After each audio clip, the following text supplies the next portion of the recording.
Sir एक ह्याच chart मध्ये क्वेश्चन होता. हा बोला. सर हे आता जो खाली हायर लो पहिला बांधलेला आहे आता, हा. हम्म. त्याच्यानंतर जे डायरेक्ट हायर हाय च्या मध्ये पहिला आता एक मध्ये एक स्विंग आला. हम्म. बर तो स्विंगचा छोटस जे करेक्शन आहे, ऑलरेडी लो पासून 50% पर्यंत करेक्शन आलेलं आहे. होय आलेलं आहे.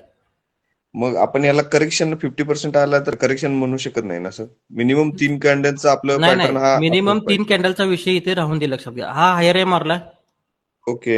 हा हायर लो मारलाय, बरोबर. इथे एक लाईन मारली, बरोबर. इथे एक लाईन मारली, बरोबर. हा हा. इथनं मार्केट वरती गेलं आणि इथनं खाली आलं, बरोबर. ओके. पहिल्या हायर आयच्या बाहेर वरती गेलं का? गेली नाही. आता गे- नेक्स्ट सतत तसं सेम आता नेक्स्ट जो हायर हाय झालेला आहे हा तो पण नियर अबाउट 50% आलेला आहे आपल्या इथे. हा.